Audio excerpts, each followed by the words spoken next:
buzzing around, squash it like a fly.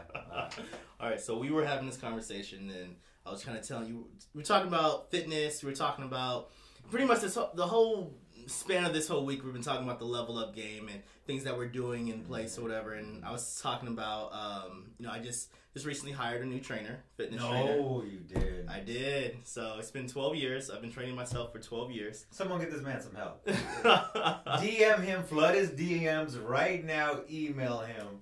A grown man with what are those, 18s? What are those? Go ahead, flex on us. They're actually 17s. We actually but you keep them clean though. Yeah, of course.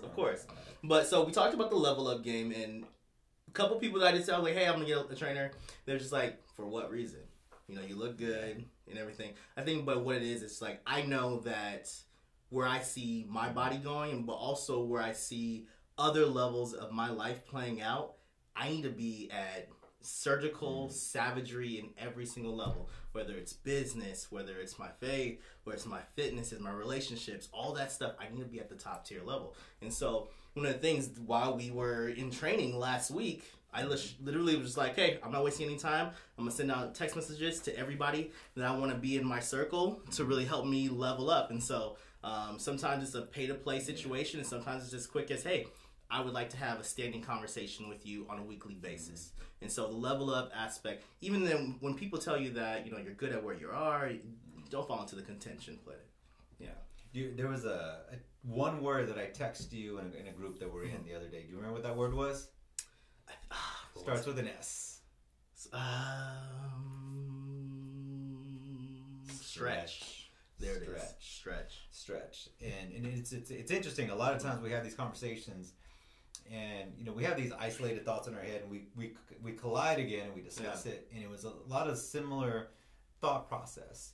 And so the thought that I had that morning as doing my morning meditation reflection was stretch. And stretch can cause some discomfort. Yeah. Stretch can cause pain. Why? Because we get comfortable in the position that we're in. And by the way, when I say stretch, I just don't mean physically stretch, although that's a big component. I mean mentally stretch, spiritually stretch out your hand to another person, stretch out in kindness. All those things, if you haven't used that muscle, it probably will hurt. The longer that you haven't done it, it will hurt even more. But see, there's one interesting thing that happens in that stretch. That's where the growth happens. Yeah, I think a lot of times too, but the biggest indicator is, how do you know when you need to stretch? How do you know when you need to actually grow? And it's a lot of times you'll be in circles where they'll just say you're okay, and then you'll fall into a place where you feel content, like as if you don't need to work on this specific area. Well, everybody should know this. It's like, if you're not growing, then you're declining, because life happens, situations happens, time goes on, especially when it's in our body and our minds on what we know and what we understand and learn. I mean, there's a lot of things that I learn on a daily basis just by being by individuals like you, or even just picking up the phone call and calling one of my mentors or coaches, whatever it may be. Like, I'm learning constantly. A lot of times you learn things just by just being a fly on the wall, or just listening to someone have a conversation in a coffee shop. Yeah. So another thing we were talking about earlier is just another revelation this morning. You've never made it until you're dead. Yeah. So in the meanwhile, whatever state that you're in, body-wise, bank account, physically, when you think you're good, there's always room for expansion. There is always room to grow. And no matter, okay, I made $1,000, but you can make 1,001. You've got yourself to a certain point of great physicality, but do you have the stamina to go with it? Even our relationships, hey, me and my wife, we're not divorced. Yeah, but are you doing date nights? Are you emotionally connected? Well, I know I'm good with God. Well, how often? What's your prayer life look like? What's your meditation life? So no matter what position and current place that you're in life, there's always room for growth. And that's where that word came about, is the stretch. Is you can always stretch. And it's really kind of interesting. You think about like a heart, for example. The heart isn't just static. Like, there's expansion, there's contraction. And that's true of so many things in our life, because we're never in this constant state. It's always, there's this ebb and flow. So when you brought up about going out and getting a trainer, and you caught some flack on that, right? You got a lot of shade on that. Yeah. And my thing is, do your thing. A ton of people are gonna see, hey, look, the guy's, he's in shape. He works out. he's fit. But once again, who are you in competition with, and who are you in comparison to? But that comes down to this, whatever. I think most people don't understand like the processes and stages of actual competition. So within that, you have the competition that is me and you in a room. Okay, you have the competition with myself and some star. Like people compare themselves to, well, if Mark Zuckerberg became a millionaire at 21, 20 or whatever, then I need to do that too. You know, and then you have the last level of competition that is the most important one, which is it's you versus you. And I remember years ago I wrote this article, and it was titled Me versus Me. M-E versus M-I. My external versus my internal. And it's that confliction and that competition that forces you to grow. Because when you get stuck where you're content and you feel as if you don't need to grow anymore, that's where you start to see that you have a decline. That's where you start to live up to everybody else's standards. Your happiness is going to decline. Your health is going to decline. Your spirituality is going to decline.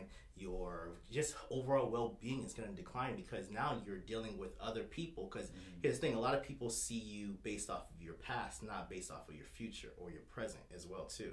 So they'll always come to you and say, and I'm pretty sure a lot of people know these individuals, they always bring up conversations with you based off of memories.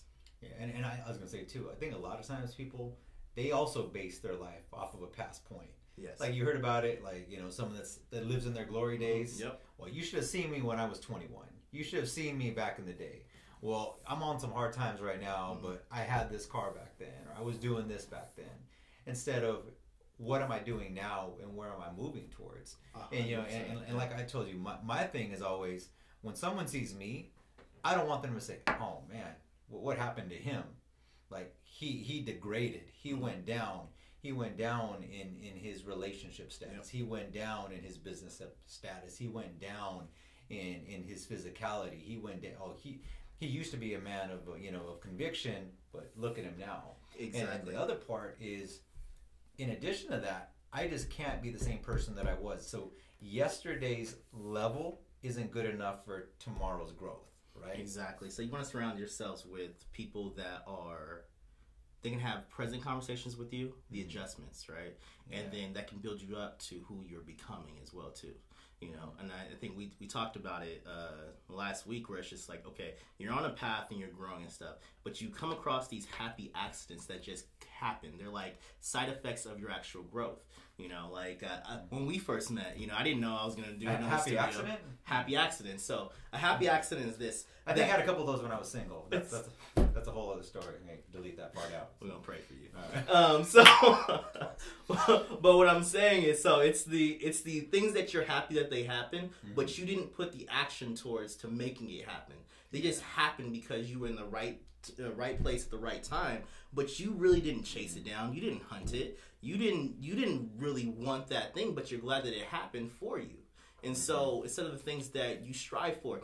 So my thing is like, that's why I had to get away from even the words like goals, right? I forget the goals. Like we need targets in our life. We need things that we are actually actively chasing. We're putting in the action that's aligned with our vision so that we can eliminate these happy accidents. And if those things come, they come. But I don't want a lot of those things in my life. I want things that I chase after, like I say, that was supposed to happen. Like it's that one-hit wonder, or you get lucky at one point in your life. Yep. And and one of the things I wrote down in my journal the other day is my life isn't just going to be just a one-time success in one area. It needs to be a constant commitment towards achieving those lifelong goals. And that's hard, and I got to be honest, like, I call myself out because I've been there. We got some friends, I'm making changes in my life, and they post one workout video, and then it's like, well, show me that 365. Yeah. Like, where's your commitment to it? And I'm not knocking the attempt on it, but what's the long-term play on it? And 100%, and that's why, I don't necessarily subscribe to that happy accident or things happen because you manifest them or whatever. Cast a vision and then have your actions aligned to it. Because the reason why when things happen by accident, you cannot backtrack how to rebuild that. Like for instance, like there was an entrepreneur that we were listening to last week. $30 million got wiped off the table. If he hadn't recognized and understood that he was the asset that built that kingdom, he wouldn't have been able to build it back up. Yeah. And so I was upset when my Dogecoin went from like 15 cents down to like 5.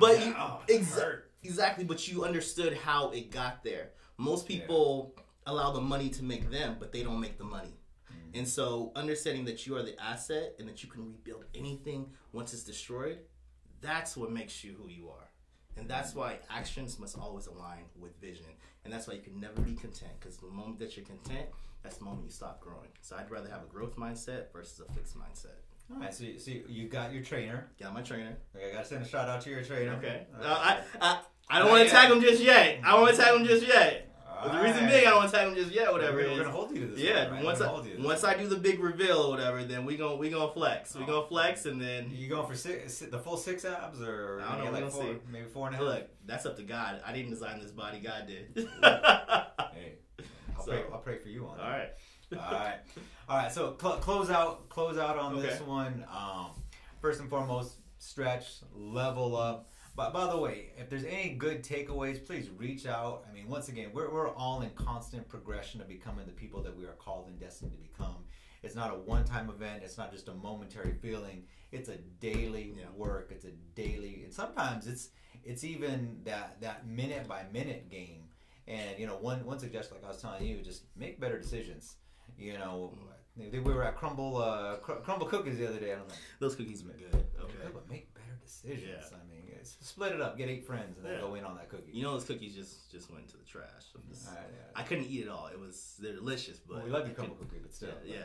All right. So any final words for anyone out there that's kind of in that place of maybe there are people that are telling them, yeah, you're good with where you're at, and by the way, I've had this too. Is why do you want more? Like, you've got a house, or you're making decent money, or your body's it's fine the way it is. Like, why would you want more? And once again, if that's what's in your heart, my heart doesn't need to speak to someone else's goals in life. So what advice would you give to someone that's kind of in that situation? I think still along the same path. Make sure that your actions align with your vision, and that your visions don't become a want. But also, it's what you do today echoes into tomorrow, but also echoes into your future. Wow, make sure your visions don't become a want. Wow. Your visions don't become a want. All right. So make sure whatever you do today echoes into your future. I think I'm going to get a tattoo of that right over here. That sounded good. As long as you fit underneath, Byron sheet. Byron sheet. All right, you guys. That was a quick hit for today. Once again, make sure you follow, like, share. If there's anything good, please, we'd love to get some feedback on it.